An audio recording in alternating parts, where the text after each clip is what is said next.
Antibiotik sebagai sebuah senyawa yang dihasilkan oleh mikroorganisme pada konsentrasi rendah dapat memusnahkan atau menghambat pertumbuhan mikroorganisme lain. Nah, pengujian potensi antibiotik dilakukan untuk memberikan jaminan bahwa kualitas dan mutu antibiotik yang digunakan dalam pengobatan memenuhi persyaratan yang telah ditentukan. Antibiotik digunakan untuk membasmi mikroba penyebab terjadinya infeksi. Nah, gejala infeksi ini terjadi akibat gangguan langsung oleh mikroba dan berbagai zat toksik yang dihasilkan oleh mikroba. Nah, antibiotik harus memiliki sifat toksik yang selektif, yang artinya antibiotik harus bersifat toksik terhadap mikrobanya tetapi relatif tidak toksik untuk herpes atau inangnya. Nah, toksisitas selektif ini tergantung kepada struktur yang dimiliki oleh sel bakteri dan juga manusia. Dinding bakteri yang tidak dimiliki oleh sel manusia itu membuat antibiotik dengan mekanisme kegiatan pada dinding sel bakteri yang punya toksisitas selektif relatif tinggi.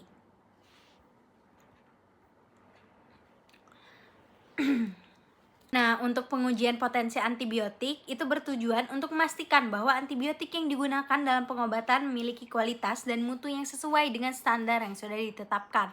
Uji ini penting untuk menjamin efektivitas antibiotik untuk memerangi infeksi dan memastikan obat tersebut dapat memberikan hasil yang diinginkan dalam pengobatan klinis.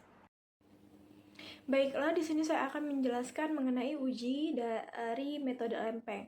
Nah, untuk metode lempeng itu sendiri itu menggunakan John Petrie sebagai metodenya, di mana pada penetapan metode lempeng ini perbandingan pokoknya itu dibatasi oleh hubungan pengukuran diameter hambatan antar lempeng, tidak termasuk variasi di antar lempeng tersebut.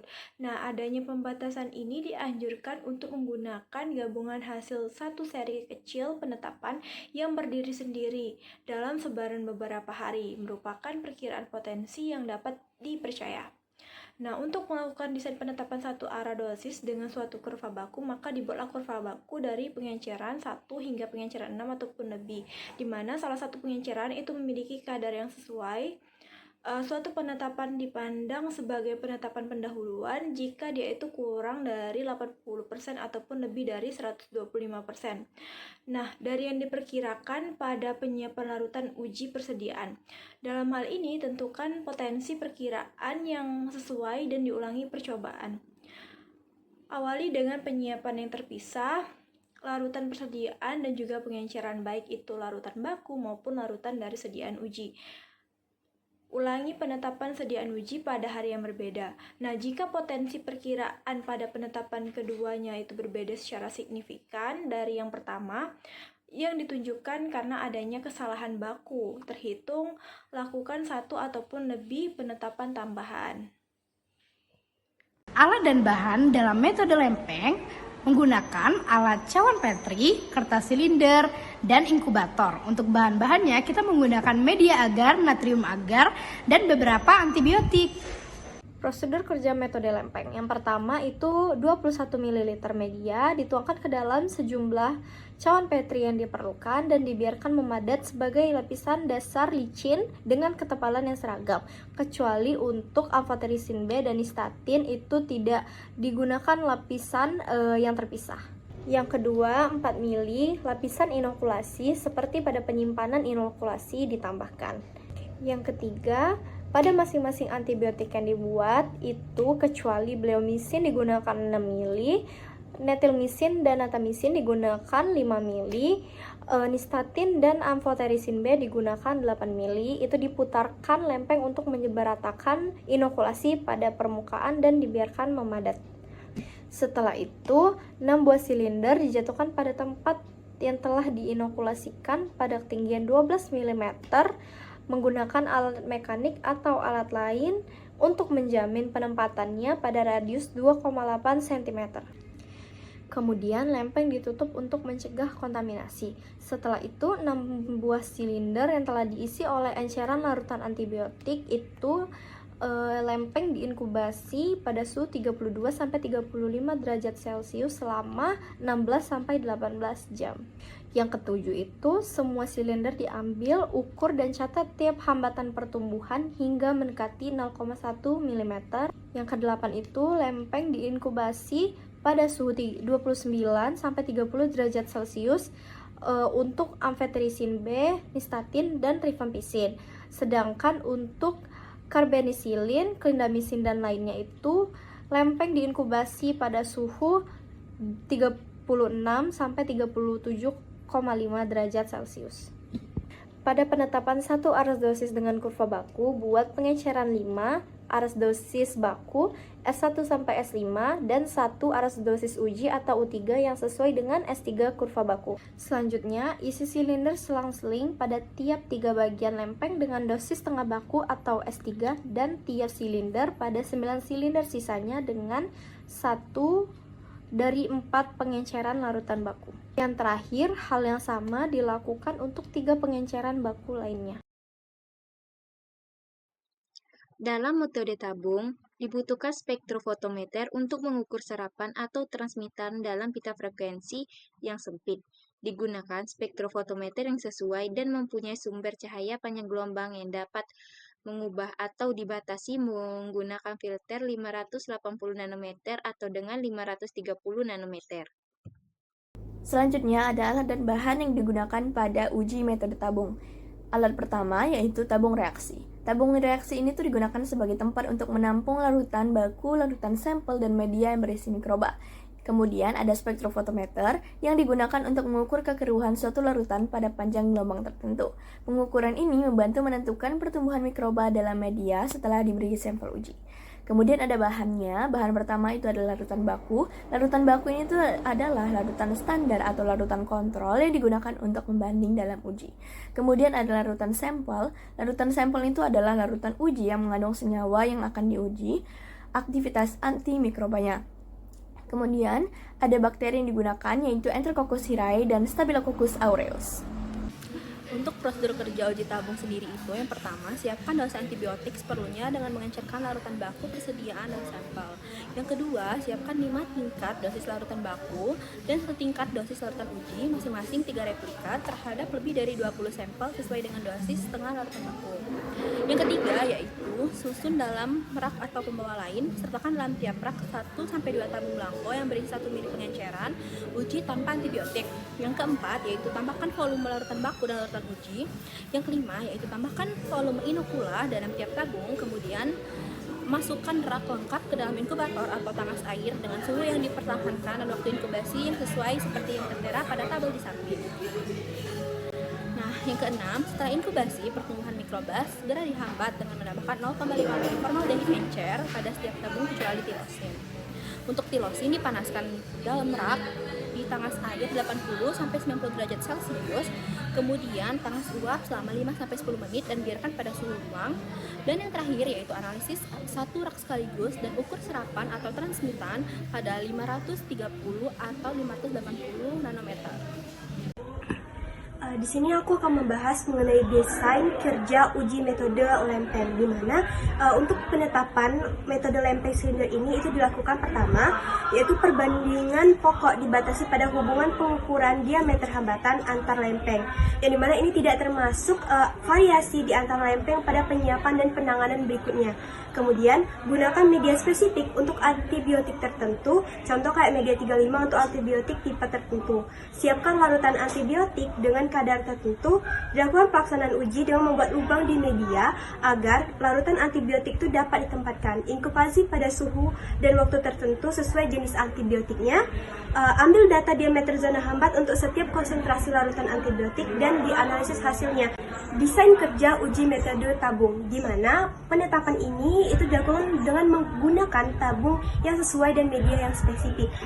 Siapkan larutan dengan pengenceran yang bertingkat. Lakukan pelaksanaan uji dengan inokulasi mikroorganisme ke dalam tabung berisi larutan antibiotik dengan konsentrasi yang berbeda. Kemudian diinkubasi pada suhu dan waktu yang sesuai. Untuk melaksanakan penetapan dengan turbinimetri, perbedaan kekeruhan yang diamati akan menggambarkan perbedaan kadar antibiotik. Nah, ini diperlukan keseragaman suhu tabung melalui pengendalian termostatik dalam inkubator dan penghindaran bias sistemik dengan penempatan tabung secara acak dalam rak terpisah. Nah, tiap rak itu terdiri dari satu set perlakuan yang lengkap, di mana perbandingan pokok kemudian dibatasi pada hubungan antara kekeruhan yang diamati pada tiap rak. Dianalisis hasil pengamatan pertumbuhan mikroba secara visual. Desain kerja ini itu diatur sedemikian rupa hingga tiap satu set perlakuan terdiri dari tidak kurang dari 3 tabung untuk tiap kadar contoh dan kadar baku, dan tiap set ditempatkan dalam satu rak. Untuk analisis, harus mempertimbangkan 3 konsep dasar dalam menginterpretasikan hasil potensi antibiotik. Yang pertama, hubungan antara respon dosis hayati biasanya tidak linear. Hasil penetapan potensi dapat dianggap absah apabila hanya jika perhitungan potensi antara 80-125% dari perkiraan dari penyiapan larutan sampel. Yang kedua, cara paling efektif untuk mengurangi variasi nilai yang dilaporkan melalui prosedur penetapan yang dilakukan secara independen. Yang ketiga, jumlah penetapan yang diperlukan untuk memperoleh perkiraan potensi antibiotik yang dapat dipercaya ditentukan oleh rentang persyaratan yang ditetapkan dan variasi penetapan. Untuk melakukan perhitungan potensi antimikroba, metode lempeng harus terdapat data sampel seperti pada tabel berikut. Adapun langkah-langkah dalam perhitungannya yaitu: pertama, cari rata-rata dan simpangan baku dari 9 nilai pembanding dan 9 nilai baku. Langkah kedua, lakukan korelasi variasi lempeng ke lempeng. Koreksi ini diterapkan untuk merubah hasil pengukuran rata zona dari tiap dosis ke nilai yang hanya bisa jika hasil pengukuran rata dosis pembanding dari 3 lempeng sama seperti nilai angka koreksi yang dihitung dengan rumus seperti pada tabel. Langkah ketiga, penentuan garis kurva baku. Buatlah garis kurva baku dengan menempatkan titik-titik hasil koreksi pengukuran zona terhadap nilai log dosis baku. Tiap laboratorium harus menentukan nilai minimum koefisien determinasi untuk regresi yang dapat diterima. Regresi dapat diterima hanya jika perolehan nilai minimum koefisien determinasi melebihi nilai yang ditentukan. Batas minimum koefisien determinasi disarankan tidak kurang dari 95%. Penentuan potensi sampel. Untuk menghitung potensi sampel yang tidak diketahui, rata-ratakan 3 nilai serapan. Gunakan pengukuran rata-rata ini pada persamaan garis kurva baku untuk menentukan log dosis sampel dengan rumus seperti pada tabel. Saya Rizky Naila dengan ujung NIM 045. Di sini saya akan menjelaskan mengenai perhitungan metode tabung. Perhitungan metode tabung dapat kita lakukan dengan menggunakan data dari sampel yang dimana dapat kita lihat pada tabel di samping ini. Untuk langkah pertama, kita harus mencari rata-rata dan juga simpangan baku dari 3 nilai serapan tiap dosis. Adapun caranya seperti di samping ini. Langkah kedua yakni penentuan garis kurva baku. Nah, caranya itu dengan membuat garis kurva baku dengan menempatkan titik-titik rata nilai serapan terhadap nilai log dosis baku. Nah, tiap laboratorium itu harus menentukan nilai minimum koefisien determinasi atau persen R2 untuk regresi yang dapat diterima. Nah, regresi yang dapat diterima ini hanya jika diperolehan persen R2 melebihi nilai yang dapat ditentukan. Nah, untuk catatan, batas minimum koefisien determinasi disarankan tidak kurang dari 90%.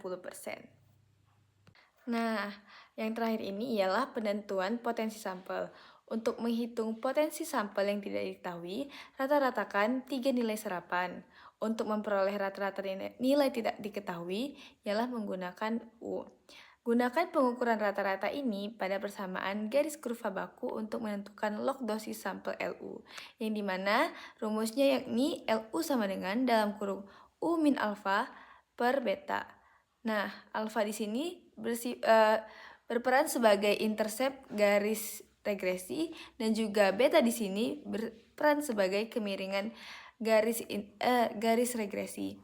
Nah, dapat dilihat pada contoh di samping ini, kita mendapatkan persentase dosis pembanding yakni sebesar 93,2%. Kesimpulannya ialah antibiotik sebagai sebuah senyawa yang dihasilkan oleh mikroorganisme pada konsentrasi rendah yang dapat memusnahkan ataupun menghambat pertumbuhan mikroorganisme lain. Uji potensi antibiotik dilakukan dengan tujuan untuk mengetahui kualitas serta mutu dari suatu antibiotik. Uji potensi antibiotik bisa dilakukan dengan dua metode, yaitu metode lempeng dan juga metode tabung.